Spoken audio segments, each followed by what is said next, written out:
Bonjour, c'est Cryptoly, j'espère que vous allez bien.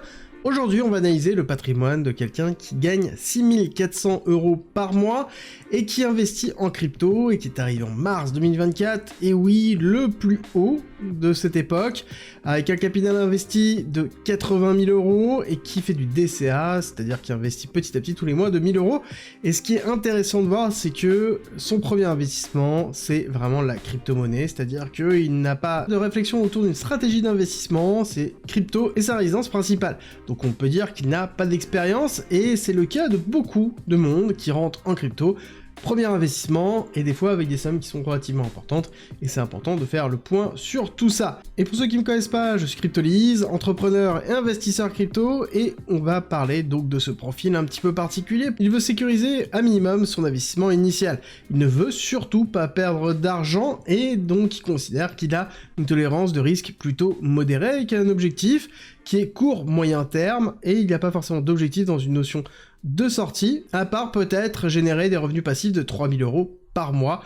On va en parler un petit peu, vous allez voir qu'il y a beaucoup de choses à dire de ce côté-là. Au niveau du patrimoine et du portefeuille crypto, c'est simple, nous avons quand même 40%, enfin 38% de Bitcoin, nous avons après un ensemble d'altcoins avec une exposition qui est à peu près égale en fonction des différents cryptos. On va petit à petit vers la baisse, mais on va avoir Bitcoin, donc 38%, BitTensor, ensuite on va avoir Pendle, PP, et oui on va retrouver donc du Mincoin, Kaspa, Near Network, Maple, ANKR, Ton, Stader, donc SD, Cubic. Stader, c'est du liquid staking, c'est un protocole qui est intéressant dans ce domaine-là. Si vous avez peut-être entendu parler de Lido, là avec le LDO, là c'est Stader avec le SD, intéressant. Cubic, pareil, c'est de l'intelligence artificielle, pour ceux qui ne connaissent pas, ceux qui savent, mais on est quand même sur un protocole qui est aussi intéressant, voire tout aussi intéressant que BitTensor, sur une autre façon de faire. On va avoir du Avalanche, du Hondo, du FET, du ADA, et oui, il y a encore des personnes qui ont du ADA, du Jupiter, on va avoir du Stax, et après on va avoir des petites cryptos qui sont avec des petites lignes d'exposition, mais on voit quand même qu'on a une répartition qui est plutôt uniforme dans toutes les cryptos qui ne sont pas en fait BTC, et même si on va sur une prise de risque à chaque fois avec une diminution, on est quand même dans quelque chose qui est investi de façon à peu près normalisée, c'est-à-dire qu'une crypto égale entre 3 et 5%, et donc on a une réflexion, je pense, qui se fait autour du fait que on va créer une diversification pour limiter le risque. Quand on a cette typologie de phrase qui est très forte, et ce qui est généralement symptomatique des personnes qui rentrent en crypto sans avoir fait de l'investissement avant, et donc ça veut dire sans avoir de gestion de risque, c'est de considérer qu'investir en crypto n'est pas risqué, ou en tout cas n'est pas très risqué. Alors que déjà de base, pour quelqu'un qui n'a pas l'habitude, rentrer en crypto, c'est excessivement risqué, d'accord? C'est considéré comme étant des profils très risqués quand on va voir quelqu'un qui est plutôt finance traditionnelle. Déjà de base, le fait de ne pas avoir autre chose que de la crypto comme forme d'investissement, c'est considéré comme étant un profil très risqué.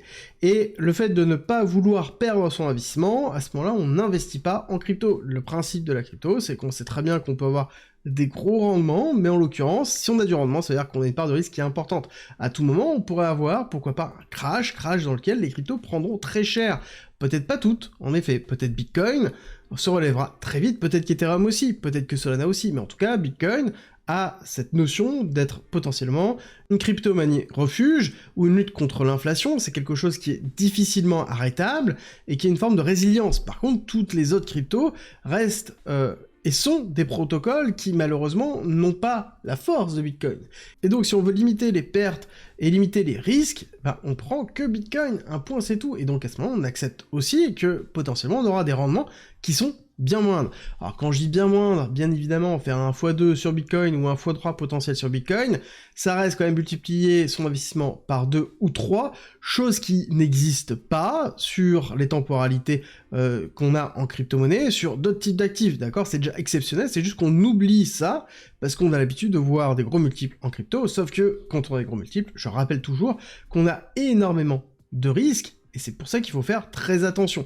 Et ce qui est intéressant dans la représentation, c'est qu'on a eu un investissement qui a été effectué en top, donc c'est-à-dire en mars 2024, on voit bien dans les prix 64 000 ici, on voit un Tao qui pour moi est à 557, mais je pense que, au vu de l'état de la perte, que l'on voit ici et que l'on voit ici, je pense qu'il y a de grandes chances que ça a été acheté plus haut et que ça a été racheté. Sur Tao, potentiellement ça a dû être racheté, je pense, en mars 2024, donc ça a dû être plus dans les alentours des 600+, d'accord? Et je pense que ça a été moyenné à la baisse sur la baisse et les périodes qu'on a connues baissières actuellement, mais pour moi, on est plus dans cette typologie au niveau de Tao et de Bit-Tensor, et je pense que c'est le cas sur l'ensemble des autres crypto-monnaies que l'on voit ici, d'accord? Encore une fois, c'est la représentation que j'en ai par rapport aux informations que je vois.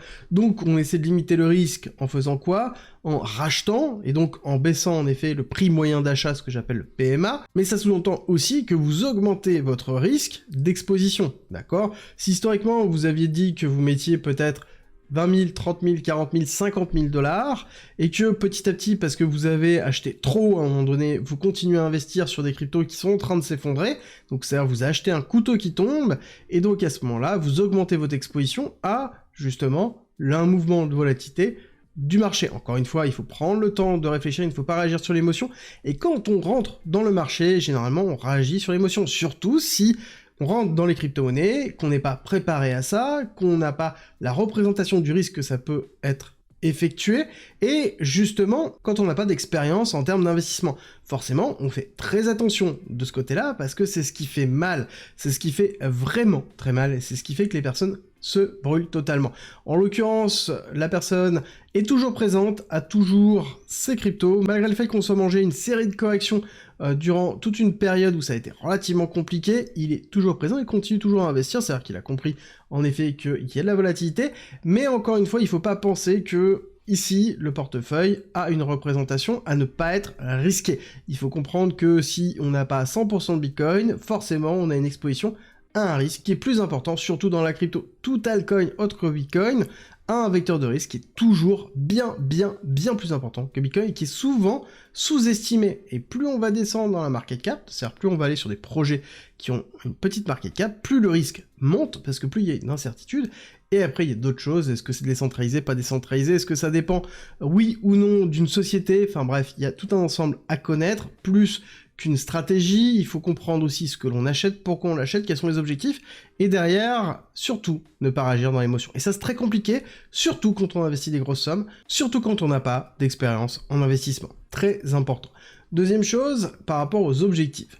Viser quelque chose qui fait 3 000 € par mois, ça sous-entend viser 36 000 net, donc dans lequel on ne retire pas la flag tax, on va simplifier, ça représente à peu près 50 000 de rendement annuel, et pour faire 50 000 de rendement annuel, ça sous-entend aller chercher entre 500 et 1 million en termes de patrimoine, d'accord? Il faut bien comprendre que c'est à peu près ça, en termes de représentation, parce que oui, ça peut fluctuer, je compte 10%, mais en fonction de ce que l'on veut faire et de ce que l'on trouve en fonction de différentes périodes, ça peut être entre 10 et 5%, et aussi en fonction des risques que l'on souhaite prendre, ça peut être même plus, mais encore une fois, il faut faire attention. Donc maintenant, la question est, est-ce que sur l'état du portefeuille actuel, qui est de 66 000 €, on va dire 75 000 $ à l'heure actuelle, on peut aller chercher un x7, x8, x9, x10. Encore une fois, je rappelle que c'est pas parce que le portefeuille fait ces ratios-là que vous êtes capable de pouvoir vendre à ces prix-là. Encore une fois, il faut bien comprendre qu'un portefeuille, la valorisation d'un portefeuille et les performances d'un portefeuille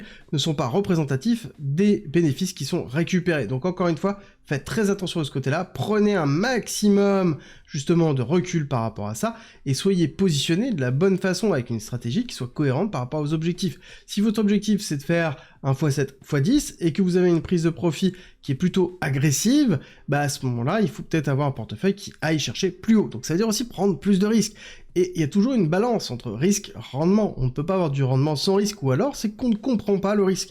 Si vous pensez qu'il n'y a pas de risque et que vous avez un énorme rendement, c'est que vous n'avez pas compris le risque sous-jacent, et ça, il faut remettre en question ce que vous êtes en train de faire systématiquement.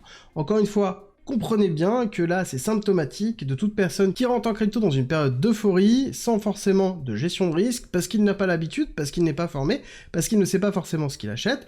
Et là, on est dans une phase où j'essaie de rattraper mon investissement et de me former, je pense que la personne est en cours d'apprentissage pour comprendre justement toute sa stratégie et les erreurs qu'il a effectuées, mais dans tous les cas, ce n'est pas forcément suffisant, il faut aussi avoir une gestion de l'émotion, et ça malheureusement c'est quelque chose qui s'apprend au fur et à mesure, et il faut ressentir pour pouvoir apprendre à vivre avec, et pouvoir apprendre à se contrôler, même si l'on sait, ça ne veut pas dire qu'on est capable d'appliquer, c'est pour ça qu'il faut faire très attention. Et pour vous, en commentaire, j'ai deux questions. La première, très importante, c'est selon vous, quel est de 1 à 10, 10 étant le plus risqué, le niveau de risque de ce portefeuille? Et deuxième chose, c'est selon vous, combien on peut en tirer avec une stratégie de vente, bien évidemment. Est-ce que c'est un portefeuille qui peut aller chercher les x5, les x10, les x15? Dites-moi tout en commentaire, et nous on se retrouve très vite pour une nouvelle vidéo.